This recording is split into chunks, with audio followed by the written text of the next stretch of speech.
ماذا في مسجد المنور. الحمد لله قد أقيم هذا الاجتماع في معهد الرواية والدراسات الإسلامية. فأنا سأشرح لكم الحكمة والفوائد من مثل هذا الاجتماع. أنا في الحقيقة أنا شخصيا تعلمت لغة بتاتا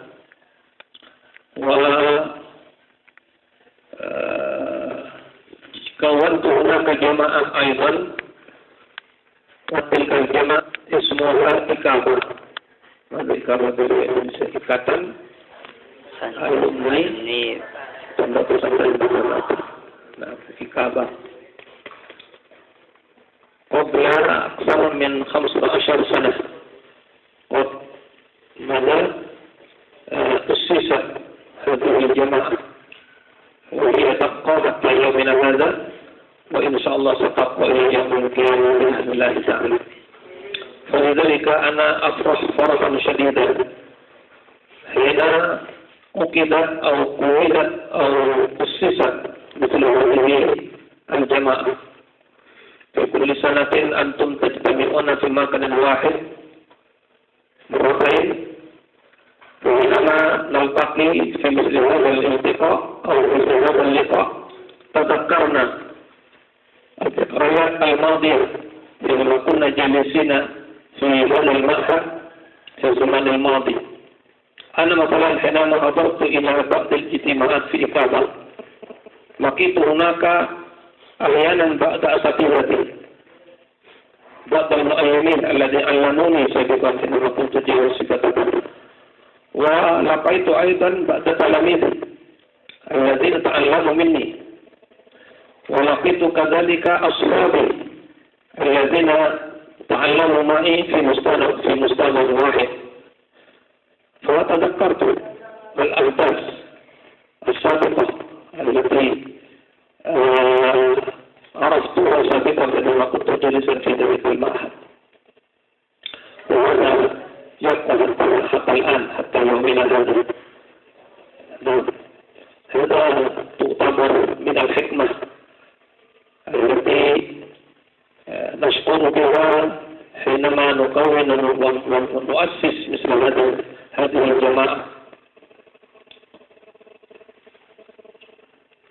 ثم حينما نلتقي في مكان واحد مثل هذا اللقاء لا شك أن هناك مشاورة، لابد أن نقف مشاورة لأجل المصلحة، ممكن مصلحة المكة، ممكن مصلحة اللغة العربية. هذا كله لا يقع إلا بسبب اللغة العربية. فلذلك قلت كثيرا للطلاب بأن اللغة العربية فيها بركة، بدونها لا يمكن أن تؤسس مثل هذه الجماعة.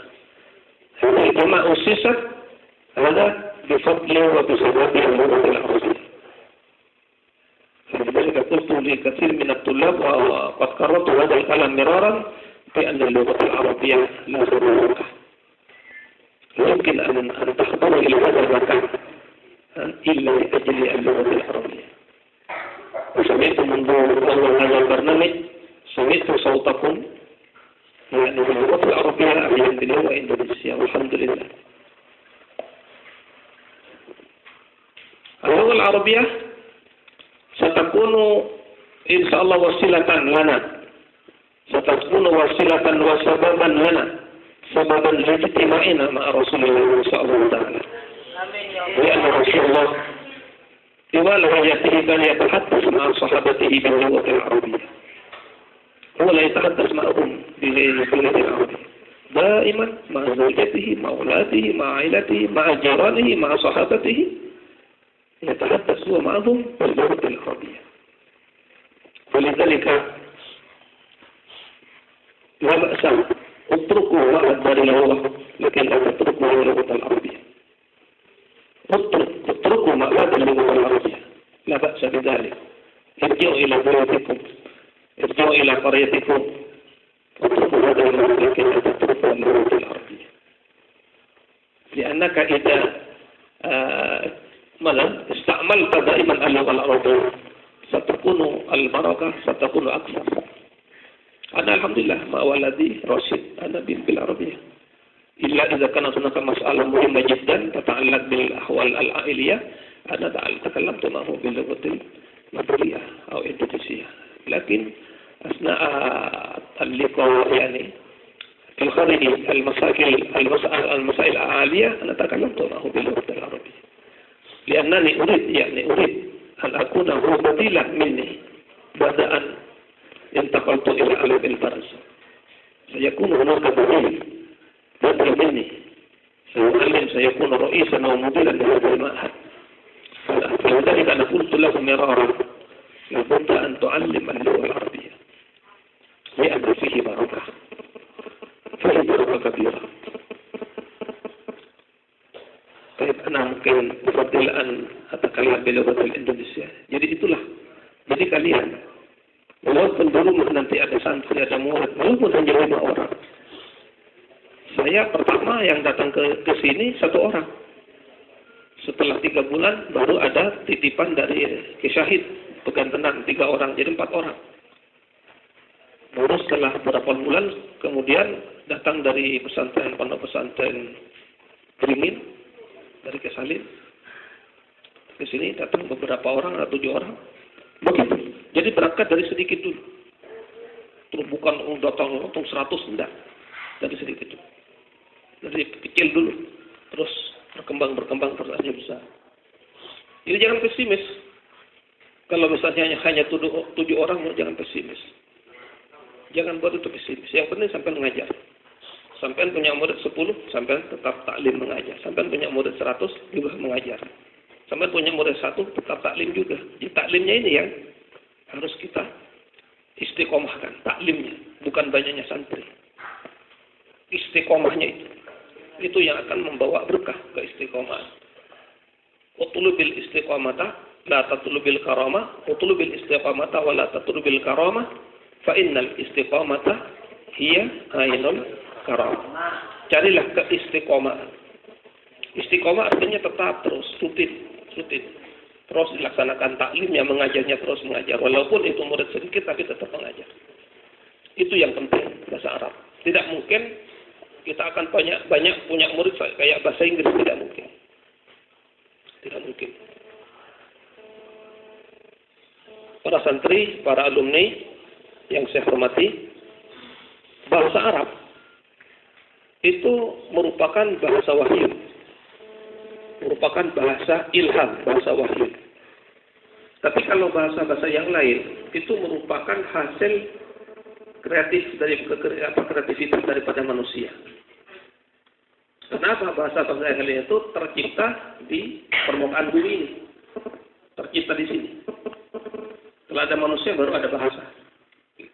Tapi kalau bahasa Arab sudah tercipta di saat Adam dan Hawa ada di surga. Itu asli dari Allah, bukan Adam diberi kecerdasan terus tidak. Memang Adam dicipta bahasanya langsung jadi. Nah kalau kita itu kan setelah kita dilahirkan belum bisa apa-apa. Setelah kita umur 1 tahun baru bisa mengatakan abah atau umi atau pak atau bu kan gitu kan. Itu kan bertahap. Setelah umur 2 tahun bisa mengatakan paman. Setelah umur sekian bisa apa? Itu kan bertahap terus. Mengapa bertahap? Karena memang organ-organ daripada kebahasaan anak kecil itu belum sepenuhnya mampu digunakan mengucapkan sebuah bahasa. Harus dimatangkan dulu. Untuk mencapai kematangan melalui tahapan-tahapan. Pertama dulu mau mengatakan ro atau ro itu masih la. L dengan R itu sama. Tapi dengan perkembangan berikutnya lidahnya sudah mulai matang, maka bisa membedakan antara L dengan R. Setelah itu berkembang lagi, terus berkembang. Itu kan, itu kalau kita. Sehingga bahasa itu bisa dikuasai oleh seorang manusia melalui tahapan-tahapan. Karena apa? Kematangan organ kebahasaannya juga bertahap melalui proses. Kalau Nabi Adam tidak, Siti Hawa tidak. Dia dicipta langsung jadi. Karena tanpa bapak, tanpa ibu. Langsung jadi. Organ kebahasaan beliau, makharijul huruf. Tempat-tempat keluarnya huruf yang di dalam mulut beliau, itu sudah langsung jadi. Langsung matang. Dan bahasa yang diberikan langsung secara wahyu dan ilham wa allama Adam al-asma'a kullaha. Bukan di ayat Quran surat Al-Baqarah. Langsung jadi begitu. Sehingga dikatakan bahwa bahasa Arab merupakan bahasa wahyu. Dan itu bahasa Arab, bukan bahasa Perancis. Bukan bahasa Inggris. Di surga itu bahasa Arab. Karena itu bahasa wahyu. Buktinya bahwa itu bahasa wahyu, Nabi terakhir, tidak ada Nabi pertama, ada Nabi terakhir. Nabi pertama Nabi Adam. Nabi terakhir Nabi Muhammad. Ini sama bahasanya. Sama. Nabi Adam bahasa Arab, Nabi Muhammad bahasa Arab. Cuman kalau Nabi Adam, bahasa Arab Nabi Adam itu tidak ada penguatnya, tidak ada pengokohnya. Itu. Jadi hanya dia bisa berbahasa Arab itu. Tapi kalau Nabi Muhammad, beliau bisa berbahasa Arab dikokohkan oleh Al-Quran, diresmikan, dilegalkan oleh Al-Quran, sehingga muncul apa namanya nahwu dan ilmu sorof. Jadi bahasa Al-Quran sudah dijadikan sebagai dasar, sebagai apa namanya itu bahan untuk terciptanya sebuah ilmu tata bahasa, namanya ilmu nahwu dan ilmu sorof. Jadi kalau sampai ditanya orang, dari mana sumber ilmu nahwu dan sorof, langsung jawabannya Al-Quran. Tapi Ustaz di Jurumiyah jarang kita temukan ayat-ayat Quran. Contoh-contohnya Zaidun, Ra'idun Zaidun. Tidak ada ayat Qurannya di Jurumiyah. Di kitab Izzi kaitannya juga begitu. Tidak ada ayat Qurannya contohnya. Mengapa kok tidak langsung ke Quran? Karena itu harus melalui proses dulu. Mencontohkan fa'al itu rafa, langsung ayat Quran contohnya. Itu kalau anak-anak kecil, anak-anak masih pemula, kalau langsung dicontohkan ke Quran agak bingung. Jadi makanya nanti Quran nanti dijadikan dasar dalam penetapan fa'il rafa maupun fi'il nasab dan segala macam itu setelah sampean sudah pendalaman. Selesai Alfiyah, di Alfiyah pun jarang. Di Ibnu Aqil jarang ayat Quran, walaupun ada itu sangat jarang. Nah, tapi buka namanya kitab Mu'nil Labib. Nah, di atasnya Alfiyah sedikit. Namanya kitab Mu'nil Labib. Karangan Imam Ibnu Hisham. Dikarang sekitar 8 abad yang lalu. Itu abad ke-6 Hijriah. Namanya Mu'nil Labib, karya Imam Ibnu Hisham. Nah, di sana setiap ada kawaid nahwiyah seperti fa'il itu rafa, maf'ul bihi nasab dan seterusnya, itu contohnya selalu ke ayat Quran. Mengapa? Karena ini kitab untuk yang kelompok yang sudah ada peningkatan, yang sudah punya kemampuan melakukan penalaran secara ilmiah. Sehingga nanti muncul di sana ayat-ayat Quran. Nah, untuk pemula jangan dulu. Gitu kan? Jadi kalau sampai ngaji hanya di Alfiyah, ya nggak tahu. Apalagi lagi. Nah, kalau bisa kuliahnya jangan semuanya apa namanya PAI semua. Iya kan? PAI semua. Terus syariat semua jangan. Ada yang bahasa Arab, ada yang sastra Arab. Biar ada variasi. Gitu.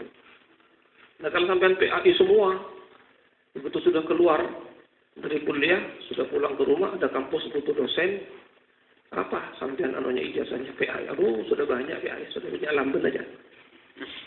Itu kan tak dibutuhkan masyarakat begitu kan. Kalau mampu masuk ke sastra Arab, kalau mampu. Ya karena itu agak sulit di sastra Arab itu, agak sulit. Beda dengan apa jurusan-jurusan yang lain. Agak sedikit jelimet gitu, terutama di sastra ya, di sastra Arab. Karena bahasa Arab tidak banyak peminatnya, maka guru-guru bahasa Arab harus sabar di saat mengajar bahasa Arab. Yakini kalian sudah akan menjadi guru bahasa Arab, yakini bahwa muridnya tidak senang terhadap bahasa Arab. Makanya kalau sudah yakin bahwa murid saya ini tidak senang bahasa Arab, maka saya harus melakukan langkah-langkah bagaimana agar murid saya itu senang terhadap bahasa Arab. Jangan bermimpi menghayal bagaimana menurut saya itu pintar bahasa Arab. Keliru sampai itu. Jadi tahap pertama sampai mengajar bahasa Arab, menurut sampai orang anak-anak pemula, niat pertama bagaimana menurut saya asalnya tidak senang terhadap bahasa Arab menjadi senang. Asalnya tidak peduli terhadap bahasa Arab menjadi peduli. Asalnya tidak punya minat terhadap bahasa Arab akhirnya menjadi punya minat. Nah itu yang penting. Di sini kuncinya. Saya kemarin memberikan gambaran ya. Gambaran begini. Ada seorang ustadz namanya Ustadz Muhammad misalnya. Setelah pulang ke rumah, dia tidak kembali ke pondok lagi. Alhamdulillah ikut daurah Ramadaniyah di rumah. Mengadakan sedikit kursus bahasa Arab diletakkan di masjid. Pesertanya ada katakan 20 orang. Dari awal Ramadan dimulai kursusnya, terus tanggal 15 Ramadan penutupan. Nah, setelah penutupan diundang Bapak Ibu wali murid diundang ke masjid. Keperluannya untuk menyaksikan putra-putrinya yang akan tampil. Maka tampillah sandiwara. Tepuk tangan tuh Bapak Ibu. Hebat anak saya. Hebat Ustaz Muhammad setengah bulan bisa tampil pidato bahasa Arab. Hebat kan? Bisa tampil sandiwara. Hebat sekali. Bisa tampil muhadzatsah. Hebat sekali. Setengah bulan. Bukan hebatnya Ustaz Muhammad ini. Anak saya dari nol besar, nol pecah. Apa namanya? Rodan pecahnya. Hanya nol besar, nol rodan pecah. Bisa tampil anak saya. Tepuk tangan sama megahkan banggalah dengan itu. Sudah pulang salaman sama semua Bapak Ibu bilang terima kasih, syukur. Oh sudah pulang. Tadi akan datang, Ustaz Muhammad mau mengadakan lagi. Dipasang spanduk, dibuka pendaftaran khusus bahasa Arab di masjid, misalnya Baitur Rahman, tanggal 1 sampai tanggal 15. Silakan yang mau mendaftar misalnya di spanduk di situ. Ternyata ditunggu tanggal 27 Sya'ban tidak ada yang mendaftar. Tunggu lagi tanggal 28 tidak ada yang mendaftar. Sampai tanggal 30 Sya'ban tidak ada yang mendaftar. Sampai awal Ramadan mafi ahadi sajid. Sepi-sepi saja.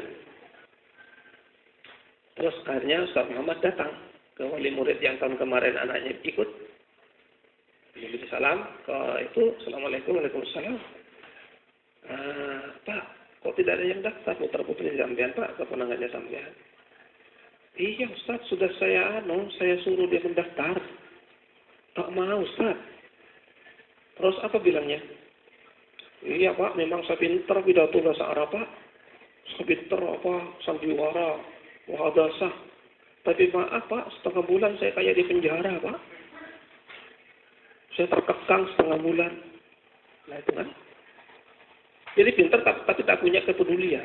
Tak punya minat. Karena apa? Yaitu metodenya itu saja. Terus anak-anak disuruh menghafal terus. Ditekan begitu saja. Tidak dijadikan cara bagaimana kelas itu bisa menyenangkan. Kelas itu tidak menyenangkan sama murid. Jangankan 1 jam. Setengah jam anak-anak sudah mau pulang. Tapi karena tertekan. Karena ini bengis guru Ustaz Muhammad ini. Kalau saya pulang itu dimarahi oleh bapak saya. Terpaksa saya ikut sampai setengah bulan. Hanya apa? Tahun yang akan datang mau disuruh ikut lagi tidak mau. Karena apa? Kelas tidak menyenangkan. Ghairu murih.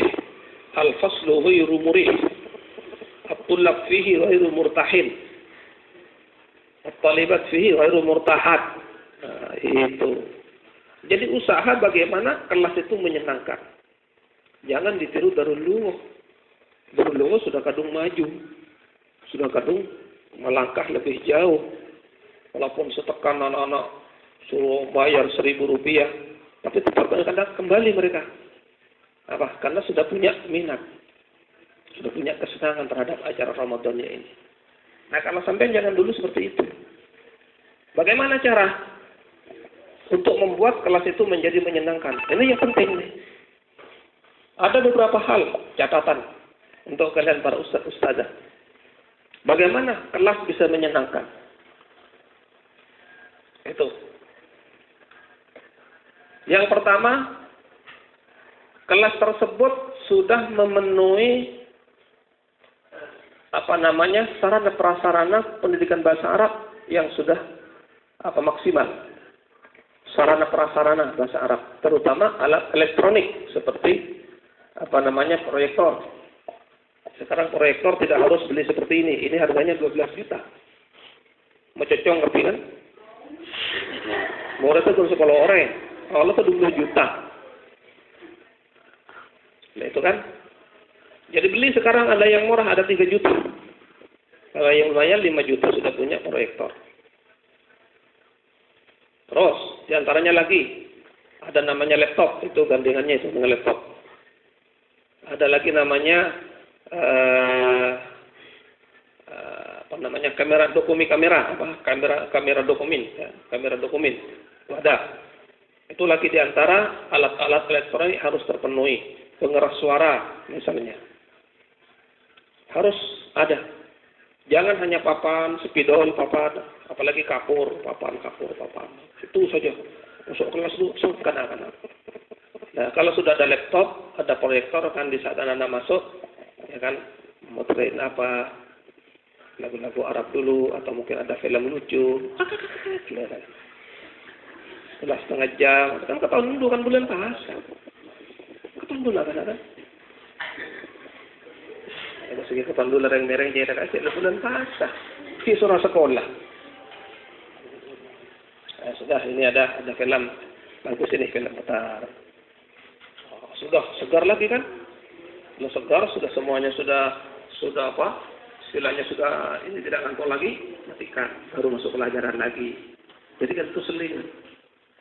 Itu pentingnya melibatkan alat elektronik pendidikan yang ada. Itu diantara unsur yang bisa membuat kelas itu menjadi menyenangkan. Yang kedua, kelas menjadi menyenangkan kalau tidak monoton.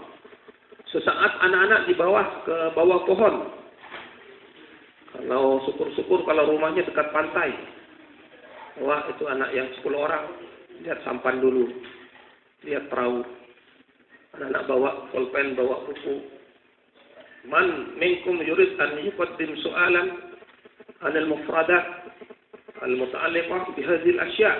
Nah, guru harus jadi kamus berjalan gurunya. Iya. Nah, karena tanya cara power. Maka takun bil Arabiyah daya Ustaz. Makanya guru harus punya kemampuan sebagai kamus berjalan. Ya. Maka takun bil Arabiyah pasir putih. Maka takun bil Arabiyah ombak. Nah, misalnya mencari. Wah, ini Ustazah ya kamus berjalan aja. Itu akan membawa murid menjadi senang karena gurunya betul-betul mampu dalam bidang mufradat. Ya, dari 100 kosakata Ustaz yang lupa hanya 3 kata. Maaf, afwan ya akhi, anak itu hanya. Ya itu kadang-kadang anak-anak nanya, "Mana takun bil Arabiyah bang sabung?" Bang sabung ditanyakan. Itu kan. Nah, itu ya, itu bisa membuat kelas itu bisa menyenangkan. Jangan monoton. Yang ketiga guru harus mempunyai kemampuan yang maksimal dalam hal mufradat. Begitu anak-anak dibawa ke ladang, landuk, cangkul, apa itu tahu bahasa Arab. Dibawa ke dapur, bahasa Arabnya mulai dari cangkir apa itu tahu bahasa Arabnya. Ustaz itu luar kepala semua itu. Cukup anak-anak dibawa ke situ membawa kertas atau buku dan pulpen.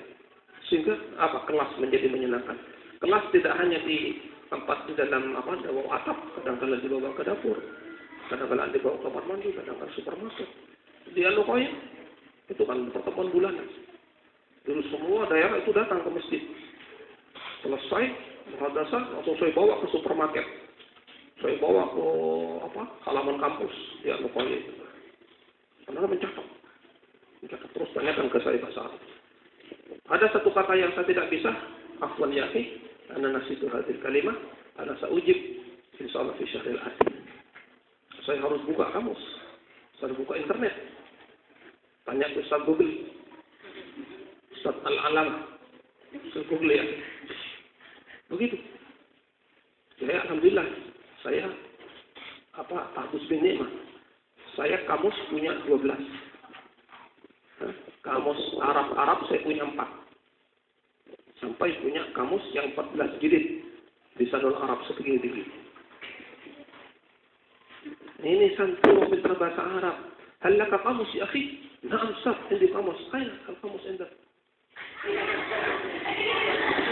Kamus populer.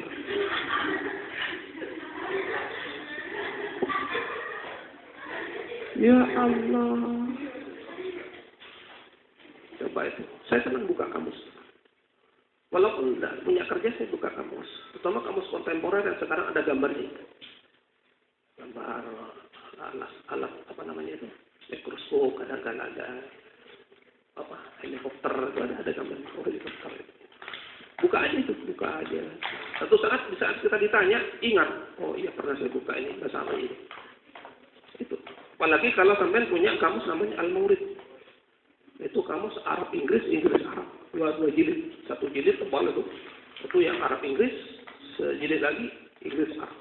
Itu dicetak di London. Itu istilah bahasa Inggris dan bahasa Arab selalu bersamaan, selalu setara, selalu seiring. Dua kamus itu. Yang mengarang Dr. Arba Labaki dari Yaman. Seorang doktor. Ini tiap 4 tahun sekali kamus ini diperbaharui, direvisi. Karena dalam jangka 4 tahun bahasa itu berkembang. Nah, kamus kontemporer yang milik kita itu sudah dikarang 10 tahun yang lalu. Belum pernah ada revisi sampai sekarang.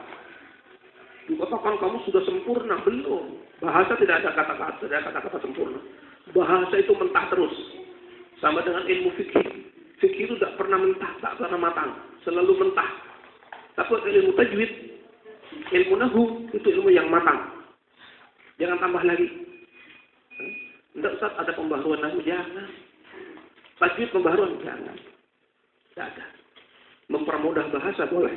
Tapi mendatangkan hal baru kalau tajwid jangan. Rusak itu nanti Al-Quran itu. Karena itu tajwid merupakan ilmu yang sudah matang. Tapi kalau fikih, bahasa Arab, itu ilmu yang tak pernah matang, tak pernah sempurna, selalu berkembang. Sama dengan ilmu kedokteran. Selalu berkembang. Nah, ustadz, pengajar bahasa Arab harus merupakan ustadz yang berkembang terus. Karena ilmunya ilmu yang berkembang.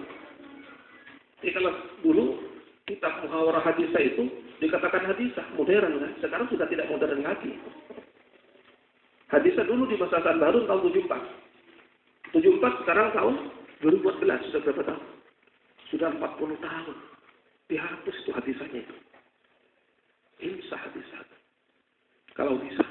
Tapi Bang Ranjau meninggal ya. Tidak berani yang sekarang menghapus itu. Gitu.